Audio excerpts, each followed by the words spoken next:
Okay, you're looking at 3 of the 4 NASCAR Sprint Cup drivers that will be competing for the 2014 NASCAR Sprint Cup Series Championship a week from today at Homestead Miami Speedway. And congratulations to each and every one of you.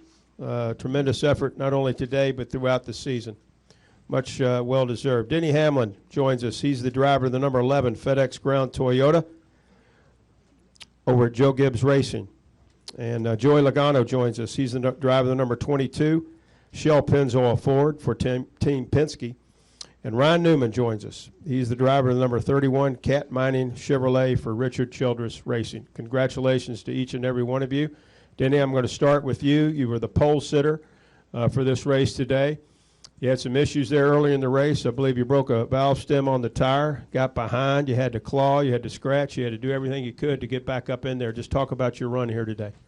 Yeah, I mean, it was eventful for sure, but there never was any panic, and we just kept working on it and getting our car better. And probably our saving grace is that we definitely didn't have that strong of a car today, but we did have a strong car on restarts, and that kind of allowed us to be aggressive and pick up a handful of spots, and then the caution would come out. We'd pit, get a little bit better tires than the guys that stayed out, make up a few more spots, and next thing you know, we ended up finishing in the top 5 somehow, some way. No clue how it happened. So it was a battle. It says something that we were able to come back from a lap down twice, and this track is just so hard to pass on that we were able to get the lucky dogs at the right time and capitalized. Joey Logano. Joey, you had some issues there on pit road. I believe you took off and you had a fuel tank still attached to your car and got penalized. You had to come back in for a stop and go. You got back in the field. I believe you were a lap down, if I'm not mistaken, at one time. And how in the world did you get back up in there to be able to now race for the championship at Homestead Miami? I think Denny and I had the exact same day out there. Both of us had a little issue on pit road and got stuck back there, went down a lap, we recovered, and we finished 5th and 6th. So, we were able to keep our cool throughout the day. I think that was important. We were able to get the lucky dog, and then got some damage avoiding the 18s crash. Was able to fix that and recover again to get ourselves back in. So definitely a drama-filled day for sure. Not what we wanted. We were hoping for just a normal, uneventful day to just get a nice top 10 is all we needed, and which we ended up doing. But it was definitely eventful along the way. So proud of my team, proud of everyone to get us to this point, and we'll have some fun next week. Go for a championship. Thank you, Joey. And Ryan Newman, your first year over at Richard Childress Racing. You've been there each and every week, and you waited there until the very end to get yourself into the NASCAR Sprint Cup Series Championship. What was your thought process throughout the day, and how fast was your heart beating that last restart and the last few laps there? And we were on some of the oldest tires, I think, there, towards the end. And I knew at one point there that both Joey and Denny were struggling a little bit when they were getting their laps back. But you never know how good their car's on. You never know when the strategy is going to turn on you. And it did exactly that. Those guys took 2 tires, and we took 4. They were better on restarts than we were, and we got shuffled back. And next thing we know, we're the odd guy out. So just so proud of these guys, everybody for fighting back. Luke Lambert, everybody at RCR and ACR, this Caterpillar team was they fight hard. There's no doubt about that. I guess the only mistake I made all day was showing these guys what I'll do on the last lap for when everything's on the line. But I think if Kyle Larson was in my shoes, he'd have done the exact same thing. And I mean, I didn't take him out. He still finished the race, albeit. But he I think in a day or two he'll understand if he doesn't now. But I mean, it's hard to rationalize that. But like I said, I did what I had to do and tried to keep it as clean as I possibly could. I don't like racing that way, but there's a lot on the line here, and we'll keep digging. Take questions now for these 3. Any questions for Ryan, Joey, or Denny? Raise your hand. Lee Spencer has one. Front row. She's coming. LeeSpencerMotorsport.com. Ryan, can you just kind of describe what was going on there? Because he wasn't the first person, and it wasn't, there were other cases where people were banging you in the closing laps as well. Can you just kind of, describe what it was like in the back? I mean, everybody raced hard. I didn't see anybody giving anybody anything, and that was, that's what we're supposed to do. There's guys that could have backed off and not stuck it in there 3 wide on a restart or whatever, but everybody raced hard and everybody raced clean. I mean, we got beat around a little bit here and there, and I'm sure we did our own beating around a little bit, but that's part of racing at Phoenix. That's part of the crazy restarts. It's part of the intensity of this chase, and it's racing, man. That's what we're kind of supposed to do. Next question. A little disappointed about anybody fighting. Is there anybody fight or not? What happened? Not this week. Next question. Who has the next question? Jim Utter right here. Jim Utter, Shaw Observer. This is for Joey and for Denny. It's kind of the same question. During the course of the race, when people follow along from the outside looking in, there were times where probably your fans and others thought their day's done. They're never going to make it back. And then both of you ended up making it, not only finishing well, but advancing. What is it like in the car? How frustrating does it get, or how difficult is it to stay focused on still trying to maintain on getting a good outcome even when it doesn't look so good? It's very difficult, but if you look at the past years, that's what won championships, and it still does now. It may not win the championship next weekend, but it gets you to that point. And the last couple of weeks, we had a couple of days that we had to be like that, and we were able to recover and get something decent out of it. But just like in the past, you try to minimize the damage, and and to do that, that's very hard. It's something that I know for years I wasn't good at, and was able to kind of learn and figure it out slowly but surely. And you got to have a team behind you that can do that too. It's not just the driver rallying back. That's everyone keeping their heads together and not imploding from the inside. Go ahead. Denny, you want to take that one? I don't even know the question. Can you repeat it? How difficult is it when looking from the outside to stay focused? What he's saying, he's saying, do you follow your tweets in the car to know how good or Oh. No, I didn't check my Twitter. That's why I try to tell all of you guys a long time ago, you can't deem a favorite and an underdog, because things happen that change throughout the entire day. I mean, these races just don't go green from the start to the end, and the fastest cars are always up front. We didn't have a top 5 car today, but through strategy and things like that, we got up to the top 5. It's no different if this is going to be a one-race take-all championship next week. The fastest car, it's a 50-50 shot that the fastest car of the 4 of us isn't going to win. It's just because of circumstances. Things happen. Today we knock a valve stem off after pitting and coming out third, and so it's just those things happen. It happened to Harvick not too long ago. So it's the unknowns, and so these races just don't they don't give trophies out for who's the favorite and who's got fast cars. You have to execute, and you have to go through the due process of running 300 or 400 miles, and next week's going to be no exception, and it's going to be whoever executes a flawless day is going to be the champion. Jared on the front row. Yeah, Jared Turner, FoxSports.com. Got one question for Joey and one for Denny. Question for Joey. Obviously, Joey, you made the Chase last year, but you've never been in this kind of late season pressure cooker before. How did you keep your composure today and stay focused on the task at hand, given your kind of lack of experience in this kind of situation? I don't know. Pretty much, you go, huh? I drink Coca-Cola. Hey, all 3 Coke drivers were right here at in the Final Four. That's three of them, so that's pretty cool. Odds. Yeah, odds are decent for a Coke driver to win this thing, but the We're charity family. money? We're we're family. Yeah, sure. I'm just a giver, I'm just, but it's charity money. We're giving it away anyway. Oh, But anyways. No, the championship money, by the way. Oh no, I'm keeping that. Sorry. Oh. But no, it definitely. I'm trying to remember it. It was kind of the pressure cooker, and it's definitely it's hard to deal with it, but at the same time, we've just done what we've done all year, and there's no point of changing it. And, Todd said to me, he goes, you don't reinvent the wheel at this point. You just polish the wheel a little bit and, just become a little better in every area. And, that's what we've been able to do throughout the last couple of years since we started working together, and it's paying off. So it's been a fun ride so far. And just for Denny, real quick, you've talked several times, Denny, about wanting to get back to Homestead and have that opportunity. Well, you've got the opportunity. So what are your thoughts? I feel pretty optimistic. I thought we had a great test there.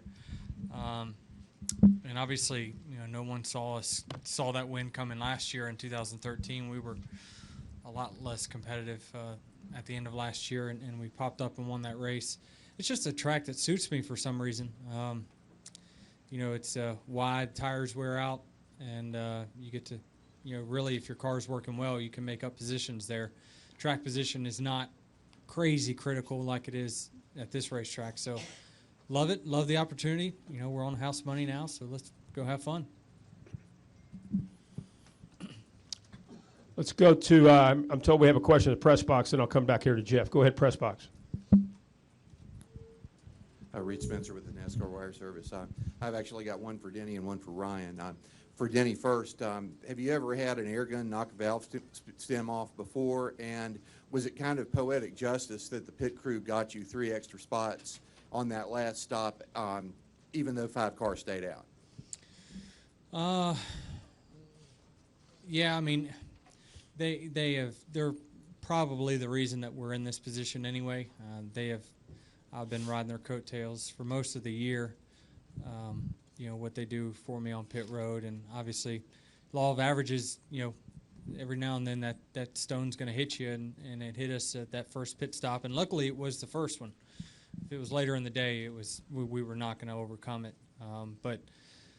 Yeah, it's crazy that that mistake is what put us back there. But they made up for it tenfold throughout the entire day with great stops, and so it's great to have them on your side, knowing that you got the fastest pit crew on pit lane going into a one-race shootout. I like my chances. And for Ryan, from the time that you were told you needed to get one more spot, have you ever driven a car that hard in your life before? Oh, yeah.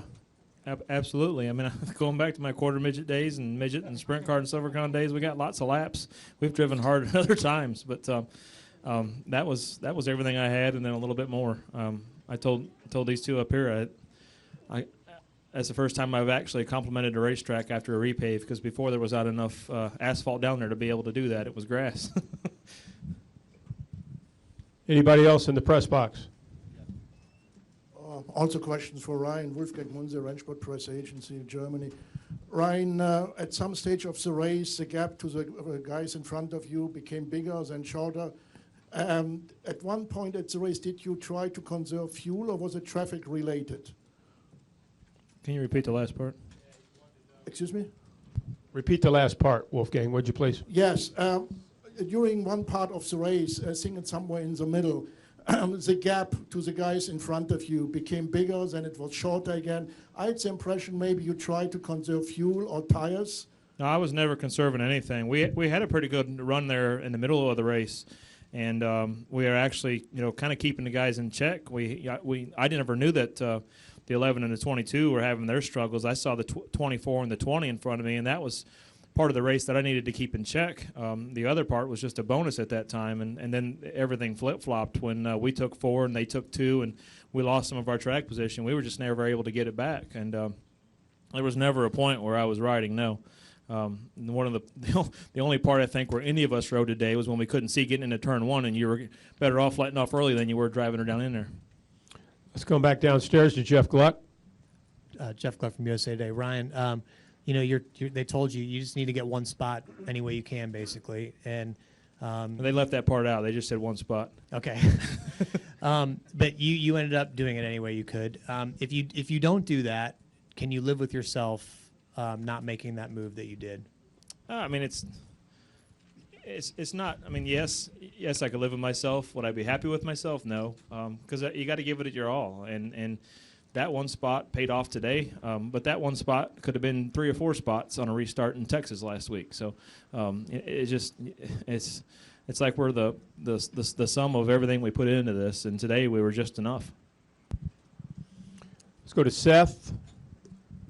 Seth Livingstone, NASCAR News Service. Ryan, again, as that last lap is unfolding at the beginning of the lap, is there such a thing as a plan B? Did you envision it unfolding the way it did, or did you have a thought that you might be able to do something else? No, I tried to get the best run I could off of turn 2, and I had one of the best runs I had of the race off of turn 2 at that point. And Kyle was right on the 9's rear bumper, and when he went into turn 3, I think he slipped just a little bit, and I just went down to the bottom no matter what. And I figured if I'm going to try this, I'm going to try it and see if it works. And it worked. And I don't know how much of it was racing luck, but the old adage of 8 tires are better than 4 was definitely true today. Let's go to Nate Ryan, and then we'll go to Tom Jensen, Michael, and then we'll end with Lewis. Go ahead. Nate Ryan, USA Today Sports. 2 for Ryan. We heard you talk out there about the incident with Larson at Eldora last year. Can you expand on that a little bit? It was 2 years ago. He used me up multiple restarts and literally just used me up and used me as the wall and a cushion to drive around. And we have fun doing it. Don't get me wrong, but and today was really no retaliation for that. But to me, in my mind, it was the fact that he can't be too mad after the way he raced me in a truck at Eldora 2 years ago. So I mean. I mean, well, I'm stretching it, but I mean, realistically, I mean, like these guys, I overheard these guys saying, "Man, you got to do what you got to do." I mean, and that's really what it's all about. And it's I told you the first thing, I wasn't proud of what I had to do, but I did it the best way that I possibly could. Secondly, there's been a lot of debate since the format was introduced that a winless driver could win the championship, and that chorus has kind of grown, especially among fans. Now you're the winless driver in the Final Four. Do you care about that? Are you expecting a lot of attention because of that? Does it matter to you? What are your feelings? It doesn't matter to me. I mean, it in the end, it really doesn't matter. I think Denny kind of said that you could have a fast car, you could have a consistent car, you could have a good long run car, and you got pretty good chances of having a good day in Homestead. And the fastest car may not win, the best car on a restart may not win. You just never know. I mean, it could come right down to fuel mileage, and we could three of the four of us could be coasting on the last lap. You never know. And we're in this hunt.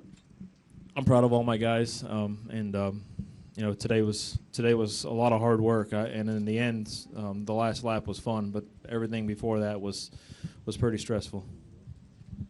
Who had the next question? Did you have one? We'll go Tom, Al, Chris, Lewis, and we'll end with Michael. For any of you guys, Tom Jensen, FoxSports.com. Now that you've been through 9 races in this system, would you like to see the same system next year, or does it need to be changed in any way? Let us get through next weekend first. I mean, from my standpoint, it's the intensity of the sport has gone through the roof. You know, and you can never make everybody happy. And I said from the beginning, if I was these guys that had wins after that first bracket and their wins didn't mean anything anymore, I wouldn't be happy. But I wasn't one of those guys. It's mathematically played to my favor all the way through. That doesn't mean I'm going to be a champion. That just means it's you know, the system was made like that. And can it be manipulated? Absolutely. Can we give more points for wins? Can we give more points for leading laps? Absolutely. Can we give points for qualifying? I said that 10 years ago. But, you know, in the end, it is what it is. And we all had an opportunity in Daytona to start our chase for the championship. And now the 4 of us got a chance this coming weekend. Al? The only people that outcry that the system is bad is when their favorite driver doesn't make it. I mean, the system is fine. It's exciting. Every race is exciting. There's not been one boring race, and every race, like it comes down to somebody on a restart or something. You know, this is the best thing that's happened to this sport in a really long time.